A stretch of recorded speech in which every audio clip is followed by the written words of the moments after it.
Felipe, boa noite. Thiago Lima do GE. Parabéns, feliz aniversário. Felipe, queria que você avaliasse essa partida e também o time voltou a criar, né? Mas também sofreu alguns sustos ali. O Mirassol acho que pode ser um dos poucos times que não veio se defender no Maracanã, né? O que isso influenciou no jogo? Eu queria fazer uma segunda perguntinha de uma outra pauta da TV está fazendo, já projetando quarta-feira. Flamengo e Inter é um confronto muito equilibrado. São 39 vitórias do Inter e 38 do Flamengo na história. A que você atribui esse equilíbrio tão grande no confronto? Obrigado. Boa noite. 40 anos. Chegou. Bom, primeiro dizer que... Eu já não esqueci a tua primeira pergunta, tá vendo? Ok. Boa. Primeiro, Mirassol. Time muito, muito bem treinado. Muito bem organizado. Nos criou muitas dificuldades para pressionar. É verdade que eu, como treinador, esperava outra, não escalação, senão outra formação na hora para pressionar. Mas os jogadores tentaram se ajustar no meio do primeiro tempo e, mesmo assim, eles encontravam soluções para as nossas pressões. Isso é porque tudo é muito bem treinado. Então, e eles identificam muito bem essas soluções, os espaços que encontrar, na qual nos gerou muita dificuldade para pressionar. Ao mesmo tempo que eles tentaram propor, que eles tentaram ter a bola em todo momento, tirar a bola da gente, deixaram mais espaços, nos deram mais chances do que os outros adversários, como você bem falou, que vem muitas vezes para se fechar. E, obviamente, nosso time criou muitas chances claras, onde não se converteram todas em gols, né? Então, isso vai muito da postura do adversário. Depois, com o placar, né, no segundo tempo, eles também deram um passo à frente, colocaram mais gente na nossa última linha e com isso também foi mais difícil defender, mas as chances nossas sempre eram mais claras. E no final fizemos o segundo gol e tomamos um gol aí com um descuido, que nos gerou essa sensação de preocupação, né, até o final do jogo, no qual leva ainda mais o nível desse encontro. E para vocês verem que não existe coincidência no futebol. Se um time é quinto colocado na 18ª rodada, como é o Mirassol, somente com 2 derrotas, é porque o trabalho está sendo muito bem feito. Então, muito mérito do adversário. E contra o Inter, ainda falta. Amanhã eu vou começar a estudar o Inter, mas um confronto, claro, que muito igualado, 2 clubes históricos gigantescos e em igualdade de condições para essas oitavas. Boa noite, Felipe. Aqui, Sidão Marinho da Litoral News. Parabéns, feliz aniversário. Que seus sonhos possam ser realizados. Obrigado. Você falou sobre essa preocupação, né, que a equipe teve na reta final do jogo. Hoje o Flamengo conseguiu chegar àquele segundo gol depois que abre o placar, que você comentou lá no Ceará depois do empate, só que acabou sofrendo o gol. Você acredita que para o jogo do mata-mata da Libertadores contra o Internacional é uma preocupação que você tem, em cima do que você falou também, dessa eficiência da equipe, de finalizar e muitas vezes não conseguir colocar a bola no fundo da rede, ter essa assertividade para não criar essa preocupação na reta final do jogo? Não, a minha preocupação maior é que, primeiro, o time seja sólido na fase defensiva, muito sólido. E hoje realmente não tivemos a solidez que eu gosto, né? Já seja por mérito do adversário, mas também por alguns erros nossos que devem ser corrigidos. Eu sei e eles também sabem disso, né? Mas mesmo assim, o adversário chegou e criou muitas chances de bola parada, né? Com escanteios, com faltas, mas chegou, é verdade que chegou muito na nossa área. E a minha preocupação na fase ofensiva é que o time crie, que consiga chegar e, claro, os jogadores determinantes, com o grande jogo, por exemplo, que fez no outro dia o Cebola, hoje o Lino, a bola quando cai no pé do Arrascaeta sempre ele cria perigo, o Pedro está já também num bom momento, então tudo isso aí faz com que as defesas dos adversários tenham dificuldade de defender e que a gente possa criar. Depois a fase da finalização é um assunto que, como eu já falei várias vezes, os jogadores às vezes chegam mais finos e frescos na frente do goleiro, com mais calma, e outros dias a bola não entra, simplesmente assim. Mas o mais importante é que o time criou. Felipe, boa noite, parabéns. Uma vitória no dia do aniversário, às vezes não acontecia. Eu queria te perguntar sobre essas contratações que o Flamengo fez e como você vê o elenco do Flamengo agora. Teve uma eliminação, claro, mas você está ainda recebendo esses jogadores, não deu para esses jogadores ainda atuarem da forma que você ainda vai preparar. Como você vê essa preparação, pensando, eu não vou falar nem em Libertadores, que está muito em cima aqui agora, pensando no restante da temporada, principalmente Campeonato Brasileiro, e caso continue na Libertadores, se Deus quiser, para você, né? Como você vê esse time encaixando, como você vê esse elenco agora com essas chegadas aí? Bom, primeiro dizer que a janela que o clube está fazendo extraordinária, né? Como eu falei na outra coletiva também. É um esforço muito grande do presidente e do Boto para potencializar ainda mais esse elenco que já era altamente qualificado. É verdade que tivemos algumas perdas importantes esse ano, mas não pararam de trabalhar nem um minuto para poder repor essas peças e que a gente possa continuar com esse nível altíssimo, né, desse elenco, que é um elenco muito forte. Pode ser que cheguem mais peças, pode ser que também saiam, né? Talvez a gente esteja com um número elevado de jogadores, pode ser que tenha algumas saídas, mas o mais importante é que a qualidade do elenco continua sendo muito alta e preparados para poder aguentar essa maratona de jogos até o final da temporada. Felipe, boa noite. Boa noite. Parabéns aí, 40 anos. Felipe, com essas saídas, você teve o Gerson e o Wesley, que eram praticamente jogadores fundamentais no seu esquema de jogo, e chegada de 5 outros jogadores, contando com o Jorginho, que chegou antes do Super Mundial. O seu trabalho como técnico, o maior desafio que você passa a ter agora é fazer com que esses novos jogadores se incorporem ao elenco, ou seja, fazer esse, entre aspas, novo time da Liga para você continuar aí o restante da temporada? Bom, já também emendando, que eu esqueci de responder, mas boa pergunta, né? Sobre esses jogadores que chegam e eles têm que ainda ganhar o conteúdo todo tático, né? A parte técnica eles já têm, são diferenciados, muito diferenciados. Agora cabe a mim fazer com que eles se adaptem o mais rápido possível ao modelo de jogo, que não é só pegar a bola e fazer a diferença. Existem muitos detalhes da fase defensiva, da fase ofensiva, da pressão alta. Existem muitas coisas que os jogadores que já estavam mais tempo sim sabiam, mas não só isso, senão alguns jogadores que também machucaram, no caso do Eric e do Nico, que vinham jogando constantemente, que também ajudam com que qualquer jogador que possa chegar também possam assimilar tudo mais rápido, né? Então, obviamente que você falou do Gerson e do Wesley, são dois jogadores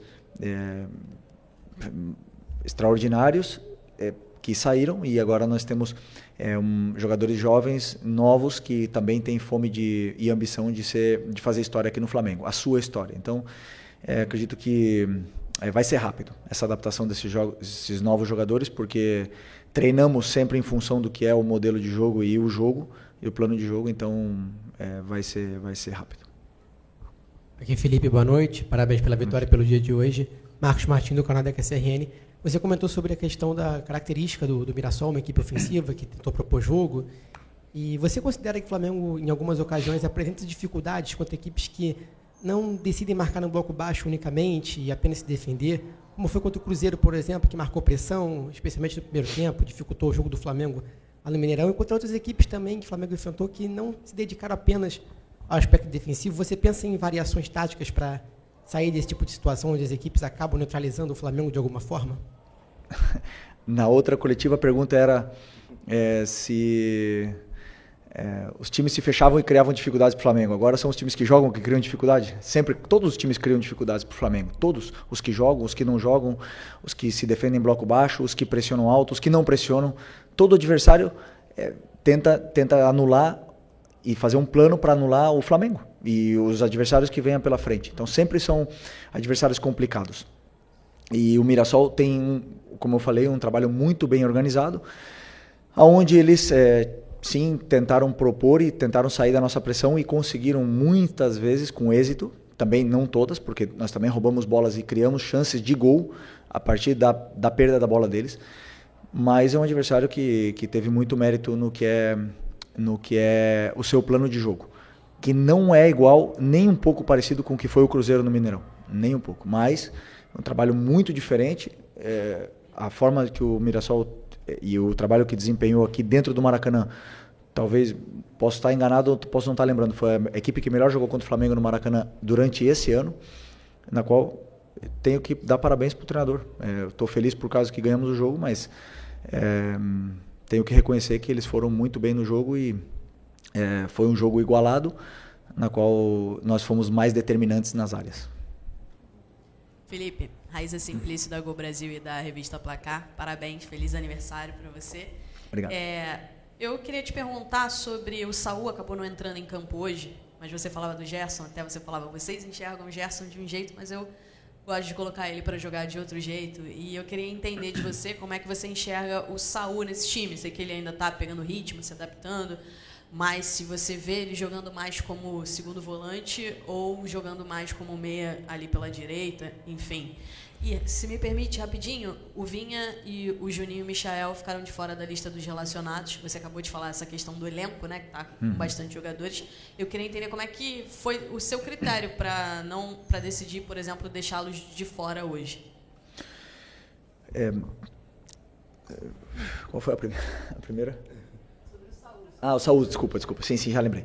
O Saul é um jogador que é polivalente, ele joga em todas as partes do meio campo, já jogou de lateral, já jogou de zagueiro, já jogou até de atacante, mas hoje pelas necessidades que a equipe apresenta, pela composição do elenco, eu vejo ele como para essa posição que estava o Gerson, agora está jogando o Plata e o Luiz Araújo e o Matheus Gonçalves. Eu vejo ele para essa posição, já falei com ele antes de ele vir para cá, que era a posição que ele jogava no Atlético de Madrid nos anos onde ele melhor rendeu. É verdade que nos últimos anos ele vinha jogando de volante, mas eu acredito que ele tem muito para oferecer nessa posição. Ele chega bem na área, ele é um jogador determinante na frente, faz a diferença, mas com certeza hoje era uma das opções minhas pro banco na parte na substituição de um dos dois volantes se precisasse, né? Claro que ele não tem, como eu falei, o mesmo conteúdo ainda, são vários detalhes da fase defensiva, são vários detalhes também na fase de construção, que ele vinha treinando mais na frente, então tentei segurar um pouco essa substituição hoje dos dois, e também do Vitor Hugo, que estava no banco como opção de volante. E sobre as escolhas, eu formato o banco em função do que o jogo pede, em função do que a equipe precisa. Claro que o Vinha é um jogador internacional, um jogador que já todo mundo sabe da qualidade que tem, mas na hora de escolher e ficar com 3 laterais esquerdos no banco, onde provavelmente não ia entrar nenhum deles, como hoje não entrou nem o Ayrton, então eu optei por deixar ele treinando hoje, porque ele precisa de treino, ele precisa de ritmo, da mesma forma que o Juninho e da mesma forma que o Michael. Então, a hora que precisar, eu sei que eu posso contar com eles, que eles estão bem treinados, e foi mais isso, mais em função do que um plano do que a equipe precisava para o jogo. Aqui. Boa noite, Felipe. Léo José do Coluna do Fla. Na quarta-feira, depois da eliminação em BH, você disse que minimizava um pouco algumas críticas mais ácidas do pessoal da internet. Só que valorizando mais as críticas do estádio, das arquibancadas. Hoje, antes do jogo começar, uma grande parte da torcida começou a gritar que o Campeonato Brasileiro é obrigação, junto com a Libertadores. E já levando em consideração esse seu pensamento, você também acredita que o Campeonato Brasileiro agora é uma competição que o Flamengo pretende, que o Flamengo precisa tratar como obrigação, chegar até a última rodada disputando o título? Primeiro que naquela minha resposta, eu generalizei muito o que é a situação da internet, e claro que me expressei mal, né? Mas acho que a maioria de vocês entendeu o que eu quis dizer naquele momento, e até alguns de vocês até me defenderam em função disso, né? Claro que o que eu quis dizer é que as redes sociais, elas perdem muitas vezes o controle, e se você ficar se guiando por isso, você fica louco e você perde a noção, né? Até mesmo muitas pessoas têm problemas mentais por estar lendo comentário do que outros pensam. Então eu quis dizer isso, o que é exagerado que é e o extremista que é muitas vezes são as redes sociais. O que não quer dizer que sejam ruins. As redes sociais vêm para ajudar o mundo e vêm para melhorar, mas realmente nós que estamos sempre colocando a cara, se você seguir isso aí, você passa mal, né? Então, o que você falou sobre a torcida, tem todo o direito do mundo de fazer tudo o que quiser. Aliás, desde que eu cheguei aqui, o dia que eu botei o pé no Rio de Janeiro, estava tendo um protesto contra a equipe que tinha perdido contra o Emelec na Libertadores, estava num momento difícil e eu sabia onde eu estava vindo. Conheço o Flamengo durante toda a minha vida e vivi o Flamengo nos últimos 6 anos e não existe outro caminho senão a cobrança do torcedor aqui. Aqui sempre foi assim e sempre vai ser. Nunca iremos nem devemos mudar o que é a essência do torcedor do Flamengo, que sempre quer o melhor para o clube. E claro que eles exigem. E eu volto a repetir o que eu falei na última coletiva.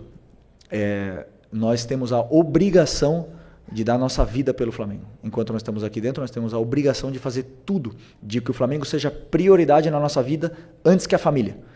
Essa é a nossa obrigação. O resultado a gente não controla. Mas que nós queremos ganhar, com certeza queremos ganhar. E vamos em busca disso. Felipe, Vitor Nicolau, do canal Falso 9. Você classifica o seu modelo de jogo como um jogo de progressão. E a gente viu o Flamengo construir essa liderança do Campeonato Brasileiro, hoje coroada com o troféu do primeiro turno, simbólico, a partir de um time que tinha no Arrascaeta, muitas vezes o homem mais avançado, com muita liberdade, com muito espaço e sempre com alguém para induzir espaços para que ele pudesse atacar. Você falou do Pedro agora melhorando tecnicamente, realmente ele vem de bons jogos tecnicamente, e hoje você colocou os dois juntos, com os pontas de força que chegaram, né? O Samuel Lino fez um grande jogo. Só que, na minha impressão, queria validar a sua também, o Flamengo não conseguiu, em algum momento, ter a sua organização ofensiva gerando tantas chances de gol, como gerou na quarta-feira, a organização ofensiva gerando muitas chances de gol, como a tua organização ofensiva normalmente gera muitas chances de gol. Hoje, você teve as transições muito bem, mas a organização ofensiva, na minha opinião, você teve em vários momentos o Arrascaeta e o Pedro ali sem conseguir, o Arrascaeta sem conseguir os espaços que normalmente ele consegue quando está sem o Pedro, e depois, sem o Pedro, o Arrascaeta cresce de produção. Na fase defensiva também, né, você acabou tendo a saída de bola do Mirassol, superando muitas vezes a tua marcação alta com esses dois. Você acha que em algum momento, em meio de temporada, você vai conseguir coordenar para que o time seja a lá Flamengo, dominante, fazendo o jogo de progressão com esses dois juntos? Vitor, gosto de você. Te conheço. Sabe muito de futebol. Primeira vez, né? Tu vem aqui, né? Bem-vindo. Bom, boa pergunta. Sobre o Pedro e o Arrasca, é o seguinte, eu acredito que eles podem jogar juntos. Claro que podem. Hoje eu vi muitas coisas boas na fase ofensiva. Aliás, eu vi muita facilidade na fase ofensiva para a gente chegar. Chegávamos com muita facilidade por fora, principalmente, porque o Mirassol é um time que se compacta muito e bloqueia muito o meio. Então, o Arrascaeta, muitas das vezes, ele perde a posição dele porque ele quer participar do jogo, né? Às vezes ele, ficando mais parado, ele fica melhor posicionado, mas ele teve uma associação muito boa junto com o Lino naquele lado esquerdo e também com o Pedro. Eles se encontraram algumas vezes, principalmente na fase da pressão alta do Mirassol. Mas, como eu falei, como existia uma certa facilidade em chegar até a área do Mirassol, nosso time estava sendo extremamente vertical. E isso parte a equipe. Então, a gente, ao mesmo tempo que criava chances, que a gente chegava na área, que criava chances claras e não fazia, também perdíamos a bola. O goleiro tinha uma reposição rápida. O Pedro e o Arrascaeta, que são dois jogadores que precisam dessa organização ofensiva que você fala, uma fase mais de estabilidade, não tinha que correr para trás e acaba se desestruturando um pouco o que é a equipe, a fase defensiva, e o jogo começa a ficar partido. Eu não gosto de jogo partido, só que o jogo o adversário deixa os espaços que deixa. E eu não posso falar não vai por aquele espaço que ele está deixando. Ou não ataca, não vai para frente. Eu tenho que deixar ele atacar. Por isso que eu chamo o jogo de progressão. Porque eu quero que eles sempre progridam a jogada, que eles vá para frente, que sejam verticais o máximo possível. Mas hoje eu gostaria que eles fossem um pouco menos, né? Para a gente poder ter essa estabilidade, para o Pedro e o Arrasca poder descansar, para eles poderem pressionar juntos e a gente poder recuperar juntos. Mas na fase defensiva de hoje, a culpa foi do treinador. A pressão que eu propus para a equipe não deu certo e não foi culpa do Arrascaeta e do Pedro. Se tivesse sido do jeito que eu pensava, provavelmente teria funcionado melhor. Mas como não foi... E depois eu vi que a gente já estava sofrendo, precisávamos mais de perna para poder correr. Optei por tirar o Pedro e botar o Luiz Araújo, e aí o time já fica mais consistente com esses jogadores que aguentam fazer 70 metros. E não deixamos de sofrer mais. Eu senti que o time já ficou um pouco mais consistente. Okay? Oi, Felipe. Feliz aniversário. Bem-vindo ao Isenta. E queria saber de você o seguinte: o Flamengo chegou hoje aos 40 pontos no campeonato, tá? De 54 que ele disputou.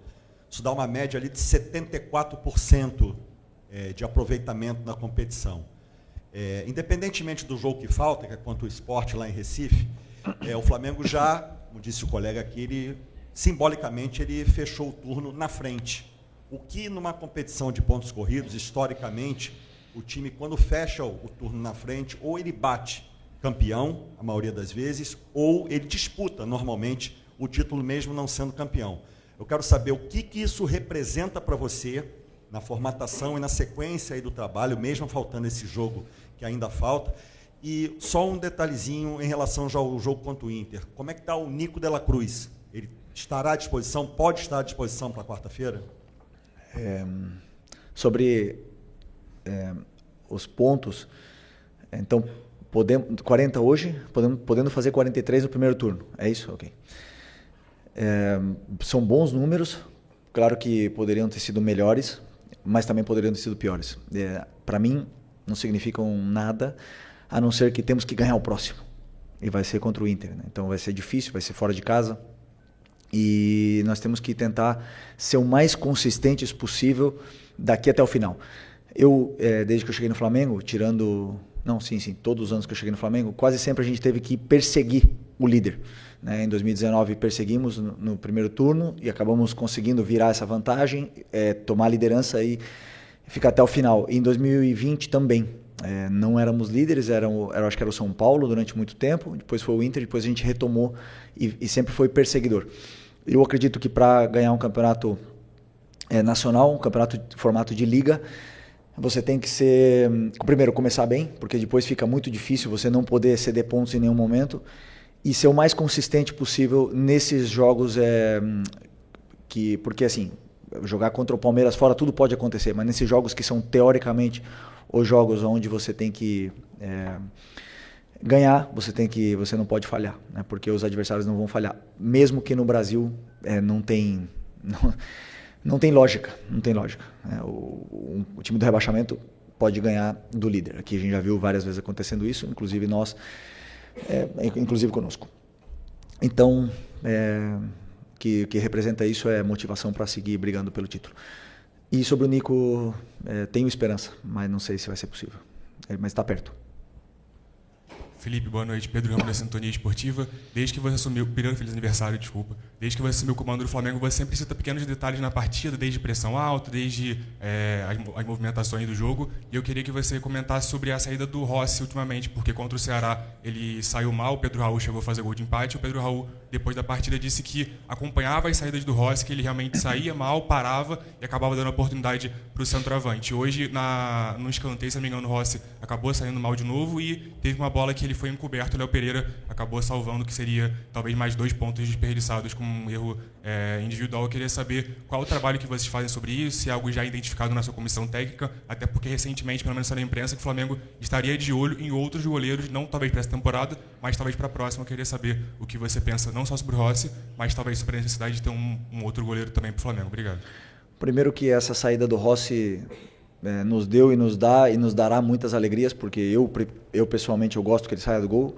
Eu gosto de goleiro corajoso, que tenha essa confiança de poder ir lá e aliviar, durante muitas vezes, a maioria das vezes deu certo, e todo o goleiro, como todo jogador, oscila, passa por momentos de menos confiança, mas sabemos do risco que pode existir numa saída de bola e eu quero que ele continue saindo.